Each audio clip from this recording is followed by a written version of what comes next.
Hello students, आज हम करने जा रहे हैं ट्रिग्नोमेट्री की कुछ एग्जांपल्स। एक्चुअली कुछ बच्चों ने मुझे कमेंट किया था और बोला था कि आप ट्रिग्नोमेट्री के सम करवाइए, तो मैं उसी के रिगार्डिंग आज मैं ट्रिग्नोमेट्री की जो 8.3 की जो एग्जांपल्स हैं बच्चों को बड़ी मुश्किल से समझ आती है, तो वो हम करने जा रहे हैं। ठीक है, तो स्टार्ट करते हैं।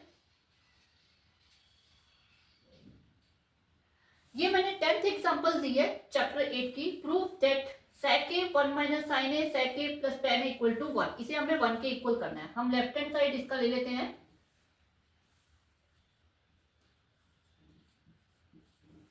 लेफ्ट हैंड साइड में हमारे पास जो है sec a 1 minus sine A sec a plus tan a, ये हमें गिवन है। अब हमें क्या करना है, यहाँ पे हम आइडेंटिटीज लगाएंगे। ट्रिग्नोमेट्री को इजी बनाने का एक ही तरीका है कि आप इसमें जो टफ सम्स लगते हैं उसमें क्या करना चाहिए, साइन कॉस में कन्वर्ट कर लो। तो हम यहाँ पे यही करने वाले हैं। सेक को हम क्या लिख सकते हैं, 1 अपॉन कॉस ए, ठीक है, इनटू ये ऑलरेडी साइन में है तो हम साइन में ही रहने देते हैं, अपॉन 1 इनटू सेक होता है 1 upon cos A and tan होता है sign A upon cos A. हमने साइन कॉस में पूरा कन्वर्ट कर दिया। यहां पे अगर हम मल्टीप्लाई करें तो इसे हम इस तरह से मल्टीप्लाई करके हमने इसे लिख लिया है कॉस ए इंटू, यहां पे हम क्या करेंगे, दोनों के नीचे सेम है कॉस, तो इसे हम एलसीएम ले लेते हैं। तो ये आ जाएगा 1 प्लस साइन ए। ओके, अब यहां पे कौन सी आइडेंटिटी बन गई है, पॉलिनोमियल चैप्टर में 9th में हमने आइडेंटिटी की थी a minus B into A plus B equals to होता है A square minus B square के। यहाँ पे कुछ यही आइडेंटिटी बन रही है, 1 माइनस साइन है 1 प्लस साइन है, तो दोनों सेम आ रहे हैं। तो हम ये आइडेंटिटी अगर लगाते हैं तो इसमें a आ जाएगा 1 यानी कि 1 का स्क्वायर माइनस b यानी कि साइन स्क्वायर है। ओके, अब नीचे cos A into cos A क्या आ जाएगा, कॉस स्क्वायर है। ओके, अब 1 का स्क्वायर तो 1 ही होता है, 1 minus sine square upon cos square है। अब हमारे पास एक आइडेंटिटी है साइन स्क्वायर है प्लस कॉस स्क्वायर है इक्वल टू 1, ये आइडेंटिटी है। यहाँ पे हम क्या करते हैं, साइन को इस साइड ले जाते हैं, कॉस स्क्वायर है equal to 1 minus sine square है। तो इस आइडेंटिटी से हमारे पास क्या आ जाता है, 1 माइनस साइन स्क्वायर जो है वो किसके इक्वल है, कॉस स्क्वायर के। तो हम यहाँ पे 1 माइनस साइन स्क्वायर की जगह पे कॉस स्क्वायर यूज कर लेते हैं। कॉस स्क्वायर है अपॉन कॉस स्क्वायर है, मतलब यहाँ पे हमारे पास अगर कोई एक आइडेंटिटी है तो उसको तोड़ मोड़ के इधर उधर करके हम उससे और आइडेंटिटीज बनाएंगे और उनको यूज करेंगे। तो cos square upon cos square क्या हो गया, दिस इज इक्वल टू 1, जो कि हमारा राइट हैंड साइड हमें प्रूव करना था। Okay, clear. चले नेक्स्ट सम पे। तो ये मैंने 11th एग्जाम्पल ले लिए, तो ये 11th एग्जाम्पल करते हैं। इसको भी सेम उसी तरीके से हमें सॉल्व करना है जैसे अभी हमने 10th एग्जाम्पल की है कि साइन कॉस में कन्वर्ट कर देते हैं। कॉट को हम लिख सकते हैं cos A upon sine A, cos को हम 1 अपॉन टेन ए भी लिख सकते हैं और कॉस अपॉन साइन भी लिख सकते हैं।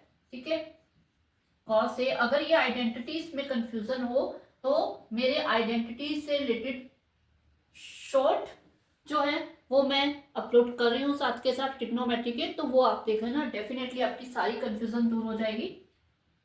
Cos A upon sine A plus cos A, ये हमने कॉट को कॉस साइन में कन्वर्ट कर दिया।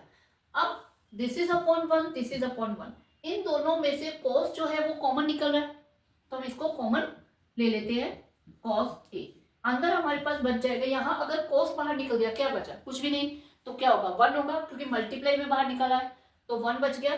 तो यहाँ आ जाएगा 1 अपॉन साइन ए। यहाँ भी जब कॉस बाहर निकल लिया तो कुछ भी नहीं है, 1 नहीं बचा है, तो इसे भी हम 1 ले देते। और सेम यही प्रोसीजर हमें नीचे करना है, कॉस ए को हम कॉमन ले लेते हैं, यहाँ आ जाएगा 1 अपॉन साइन ए प्लस 1। क्लियर है इतना, ठीक है। अब कोस से कोस हमारा जो है वो कैंसिल हो जाएगा। 1 अपॉन साइन क्या होता है, साइन और कोसेक एक दूसरे के रेसिप्रोकल होते हैं, तो 1 अपॉन साइन हो जाएगा कोसेक, सेम नीचे भी, और यही हमारा राइट हैंड साइड था जो हमें प्रूव करना था। Okay, clear.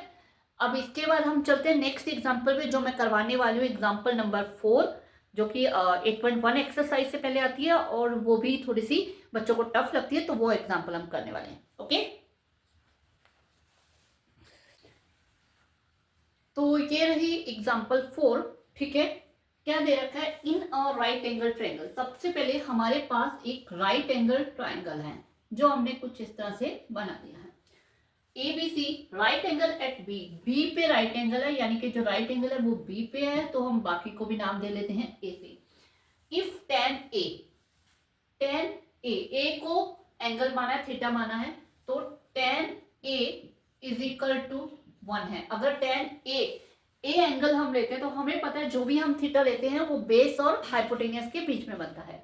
तो इस हिसाब से क्या हो गया, ये हो गया बेस, ये hypotenuse, and this is perpendicular. Clear, ये हो गया। अब tan इक्वल टू 1 है, tan को हम क्या लिख सकते हैं, P अपॉन B होता है पंडित बद्री प्रसाद के हिसाब से। पंडित बद्री प्रसाद हर हर बोले सोना चांदी तो ले, तो tan A क्या हो जाएगा P अपॉन B। ठीक है, परपेंडिकुलर अपॉन बेस। तो यहां पे आपका परपेंडिकुलर क्या है, BC, और बेस क्या है, AB।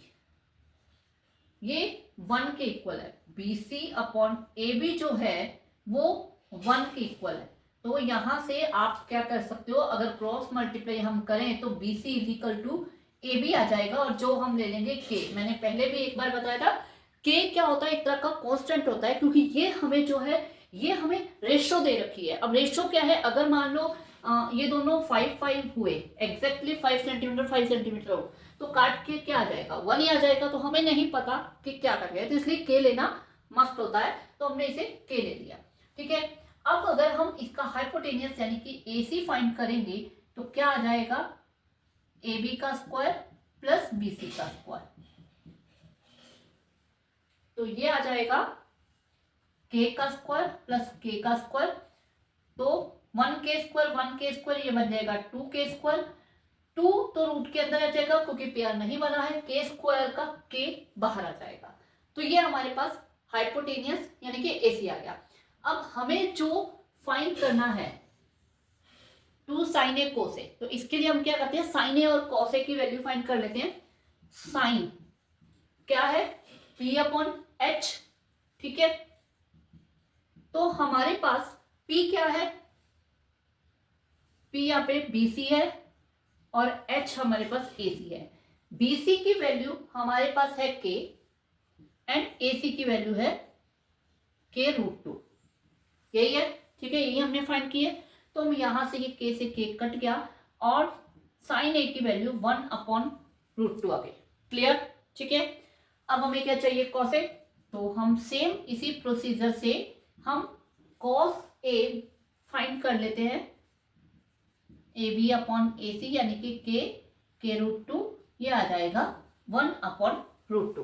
क्लियर, हमारे पास साइन A cos A की वैल्यू आ गई। इसे हम क्या करते हैं, यहाँ पे इसमें पुट कर देते हैं, किसमें, 2 sin A into cos A। ठीक है, साइन 1/√2 एंड cos भी 1/√2। तो ये 2 इंटू 1 ये आ जाएगा 2। √2 इंटू √2 क्या होता है, बताया था ना, रूट वाला जो मैंने करवाया था, अगर आप √A को √A से मल्टीप्लाई करते तो वो A आ जाता है। तो यहाँ पे क्या आ जाएगा, 2, तो ये क्या आ गया, 1, और हमें यही प्रूफ करना था। क्लियर हुआ, क्या किया, सबसे पहले हमने tan को P अपॉन B में कन्वर्ट करके ये वैल्यूज ले ली, फिर हमने पाइथागोरस लगा के यहाँ से हमने लास्ट जो थर्ड हमारी साइड थी AC, उसकी वैल्यू फाइंड कर ली। वैल्यू फाइंड करके हमने sign A cos A Pandit Badri Prasad वाले फॉर्मूले से फाइंड कर लिए, फिर उनको यहाँ पे पुटअप कर दिया, यहाँ से उठाया, यहाँ टेप दिया। ठीक है, तो उससे हमारा आंसर आ गया। ओके, ये थी कुछ एग्जांपल्स। इसके बाद मैं कुछ और सम भी लेकर आने वाली हूँ ट्रिग्नोमेट्री के,